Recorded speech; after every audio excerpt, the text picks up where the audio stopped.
Aujourd'hui, on va aborder un sujet qui nous préoccupe tous. C'est la guerre qui a éclaté en Ukraine donc, depuis le 24 février. Et beaucoup s'interrogent sur les proportions que cela peut prendre. Alors on sait que c'est aussi une guerre de l'information, qu'il y a beaucoup de surenchères, de propagande pour impressionner également. Mais tout de même, on sait par expérience, l'histoire nous l'a montré, que la folie, le cynisme de l'homme n'ont pas de limite. Alors la question qu'on se pose, c'est est-ce que cela ne va pas dégénérer en guerre mondiale, et est-ce que cette guerre mondiale est évitable? Oui, bien sûr que c'est une question que tout le monde se pose, finalement, particulièrement les Européens, mais pas seulement.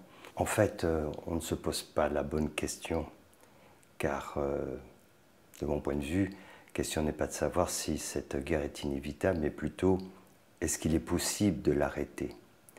Parce que cette guerre, elle a déjà commencé. Cette guerre mondiale, elle a déjà commencé. Il faut être clair. Et c'est bien parce qu'on se trompe dans notre approche, qui consiste à croire que cette guerre serait un affrontement direct des grandes nations, je dis bien direct. Pour nous, ça serait ça la guerre mondiale. Non, mais cette guerre mondiale, elle a déjà commencé. Et avant même que la Russie commence à attaquer et envahir l'Ukraine. Il faut comprendre qu'il y a plusieurs aspects dans cela.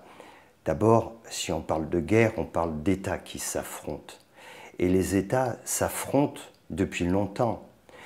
Pour remonter pas trop loin quand même, mais l'Afghanistan. L'Afghanistan, c'est vraiment une situation qui montre comment les puissances occidentales, notamment les États-Unis et l'URSS, se sont affrontées, en fait, à travers un pays, l'Afghanistan. En fait, l'Afghanistan était le théâtre d'affrontement de plusieurs nations.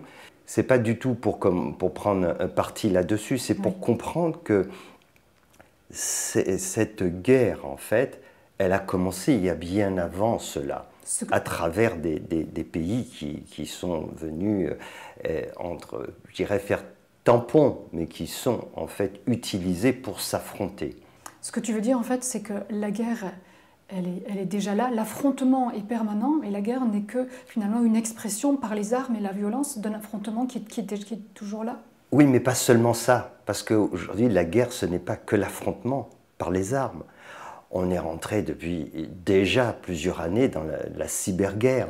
Et cette cyberguerre, c'est pas de la cybercriminalité. La cybercriminalité, ce sont des criminels qui s'attaquent à des entreprises, à des individus, voire à des États. Mais c'est un groupe privé. Là, il s'agit de pays qui attaquent d'autres pays. Et cette cyberguerre, elle existe. Elle fait des dégâts considérables sur le plan économique, pas seulement, elle intervient sur le plan politique. On l'a bien vu lors des dernières élections aux États-Unis. Il y a une nouvelle guerre qui s'est mise en place. Et donc, comme les grandes nations, celles qui détiennent l'arme nucléaire, ne peuvent pas s'affronter directement, ils s'affrontent par pays interposés, ce qui s'est passé en Afghanistan, ce qui s'est passé encore plus récemment en Syrie. C'est un affrontement, mais c'est une guerre qui se fait. Donc, par les armes, mais avec des personnes interposées, comme on voit en Ukraine, on arme les Ukrainiens pour qu'ils se défendent. De notre côté, les Russes les attaquent, peu importe qu'on croit qu'on pense qu'ils aient raison, pas, c'est pas ça. Au fond, la question qui était posée, est-ce que cette guerre est inévitable? Non, on est déjà en guerre. On est en guerre dans le cyberespace. Oui. Depuis, on est dans une guerre de communication. Et on est dans une guerre extrêmement violente sur le plan économique. Car la guerre économique, elle existe aussi. Et c'est ce qui est en train de se passer en ce moment. C'est vrai qu'il y a toutes ces guerres dont tu parles. Simplement, ce sont des guerres qui existent aussi depuis longtemps, ces guerres d'influence, avec des logiques de pouvoir, de domination, en voulant déstabiliser des démocraties, en installant des dictateurs, en annexant certaines régions du monde. D'ailleurs, ça existe depuis très longtemps.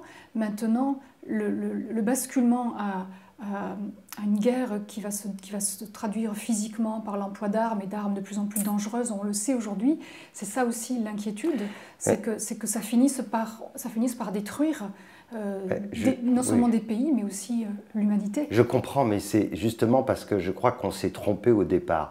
On s'est habitué à quelque chose qu'on n'aurait jamais dû s'habituer. Et d'abord, la cyberguerre, elle est récente, puisque c'est la venue d'Internet, Oui. etc. Et on est dans une guerre, c'est vraiment le terme, extrêmement violente.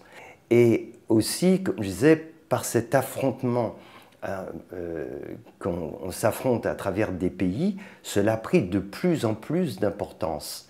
Et c'est sans doute cela qu'on a mal jugé, on a mal évalué, c'est qu'on est entré dans cette guerre mondiale depuis. Je crois qu'on s'est vraiment trompé dans notre vision des choses. Pour nous, la guerre n'allait commencer que s'il y avait un affrontement direct des puissances. Mais non, ça c'est l'aboutissement d'une guerre éventuellement, mais c'est son aboutissement, pas son commencement. Et donc on est déjà dans cette guerre qui prend de plus en plus d'ampleur. On se réveille, mais ça fait longtemps qu'il y a des gens qui savent qu'ils sont en guerre.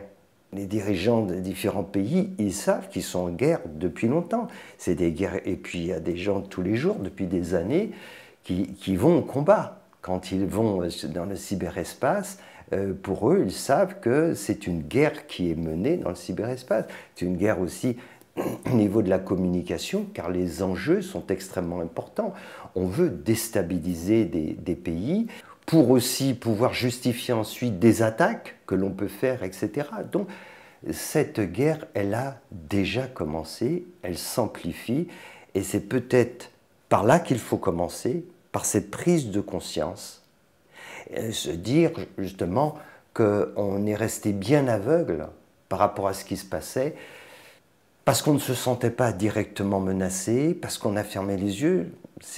Regarde ce qui s'est passé en 2001, quand les tours, le World Trade Center ont été pulvérisées, ben, les Américains se sont rendus compte que la guerre, ce n'était pas seulement chez les autres. Et ces problèmes-là n'étaient pas à l'extérieur, alors qu'ils pensaient, pour la très grande majorité, inimaginable que quelque chose puisse se produire aux États-Unis, même s'ils savaient qu'ils sont partis faire la guerre dans beaucoup de pays, qu'il y a eu beaucoup de soldats qui ont été tués, blessés, etc. Mais là, que cette guerre soit menée aux États-Unis, c'était un grand changement. Et là, aujourd'hui, avec cette cyber-guerre, eh bien, elle a envahi déjà tous les pays. Elle s'infiltre partout. Oui. Donc ça veut dire que la guerre, en fait, elle est multiforme, elle a plein de facettes et on s'en est sans doute pas aperçu ou trop tard. Bien sûr, parce qu'on s'est focalisé sur l'armement. Mais la guerre, elle ne se fait pas qu'à travers les armes conventionnelles ou nucléaires. Et donc c'est cela qu'on a perdu de vue, c'est qu'elle se fait justement dans le cyberespace, elle se fait à travers la communication et elle se fait aussi même à travers les armes conventionnelles, mais à travers des pays par pays interposés. Donc quand on regarde tout cela, on comprend bien qu'en fait, on s'affronte depuis longtemps, que les pays sont en guerre et qu'on est dans une guerre mondiale en fait.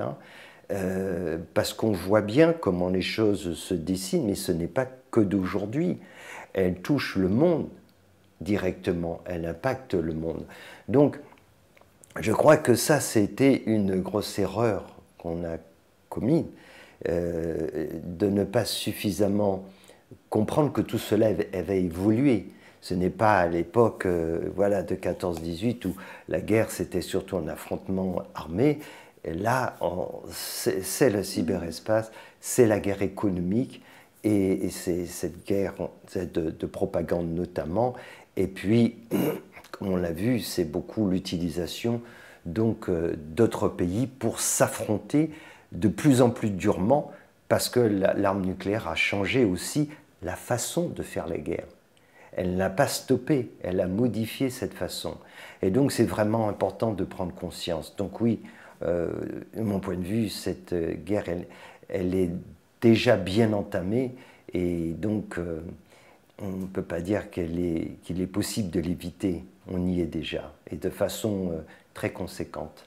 Donc d'après ce que tu expliques, cette guerre, elle est multiforme. En réalité, on est déjà en guerre depuis un certain temps déjà. Et tu expliques aussi que l'origine de tout cela, c'est l'ego. C'est cette pulsion de domination, de cette logique de pouvoir. Et aussi que l'ego fait feu de tout bois, il utilise tous les moyens pour parvenir à ses fins. Donc la question que l'on peut se poser maintenant, est-ce que c'est possible, quand on voit l'emballement, l'embrasement qui se produit actuellement, est-ce que c'est possible d'arrêter tout cela, de stopper toute cette violence et toute cette guerre? C'est précisément à cette question que je répondrai dans la prochaine vidéo.